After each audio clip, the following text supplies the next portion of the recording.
Welcome to the beautiful islands, the glittering South Pacific. Charot! Welcome to Malusuan Island. It's a little bit far from Cebu City, mga 2 hours going to Mactan. And then after Mactan, an hour na siguro, depende sa traffic. And then from Mactan, sasakay kayo ng bangka going to here. Aabot lang siya ng mga 1 hour siguro from Mactan Island. And then here is the beautiful Suan Island. So ayan, nag-travel.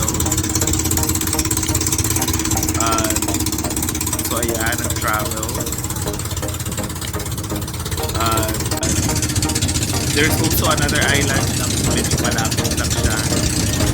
Doon sa island na pupuntahan natin. Ito rin yung maliit lang. But here, there's also another island na medyo malapit lang siya. Here it is, the beautiful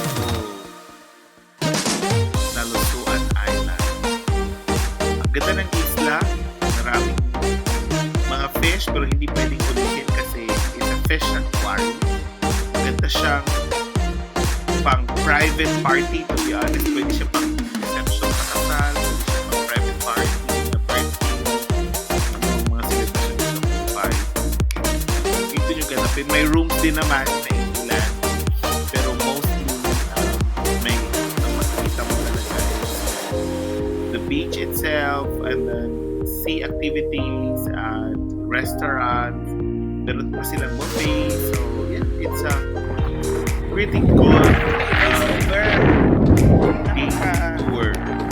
Pwede rin kayo overnight stay, depende sa budget. Pretty good beach tour. Pwede rin kayo overnight stay, depende sa budget. Pretty good budget. So, ayan. Ganda ng place, no?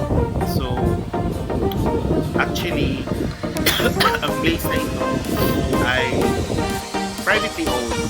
So, it's a well-maintained facility, proper na management, na look after services. So, malinis, maganda, presko. See for yourself, napakaganda experience talaga para sa ating lahat. So, ito yung kanilang beachfront. Ang beachfront nila ay hindi naman malalim ito kasi nasa isla ka naman. So, pwede naman swim na kahit hindi ka marunong mag-oil. Nalusuan, Basta huwag ka lang manghuli ng mga isda talaga para sa ating lahat. So, ito yung isda. So, ayan, nag-picture-picture kami. And then, ito ang kanilang mga pagkain. So, I think 750 for one person. That includes the entrance fee and the food itself. Well, magandang experience na rin. Nakaka-relax. Bangka lang back and forth. And there.